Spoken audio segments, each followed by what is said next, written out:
Cara mengumpulkan kekayaannya dimulai dari kalau pengen meraih 0 sampai 100 juta. Betul. Caranya adalah dengan Kerja. ya. Lanjut 100 juta ke 100 juta ke 500 juta menurut saya sembari kita bisnis sampingan lah. Itu sembari misalnya kita jadi, misalnya ada orang jago fotografi, dia sembari dia kerja, sembari dia fotografi sampingan. Karena saya dulu juga bisnis sampingan saya tuh impor barang-barang dari Cina. Itu saya impor macem-macem lah, ada mainan-mainan lah, masker, semua dulu saya imporin gitu. Jadi yang lebih sedotan, yang aneh-aneh lah, semua dulu saya impor. Jadi untuk meraih 100 juta sampai 500 juta itu sebaiknya adalah berbisnis. Berbisnis sembari kita kerja, boleh sembari bisnis juga. Nah itu kekumpul biasanya 500 juta. Pasti kekumpul dalam setahunan, pasti kumpul. Setahun 2 tahun pasti kumpul.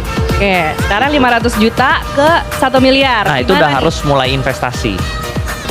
Mulai investasi. Karena begitu kita masuk, kalau kita bisa dapat saham yang kita tahu nih setahun ini saham perusahaan ini bisa naik 2 kali lipat, itu cepet 500 jadi 1M langsung.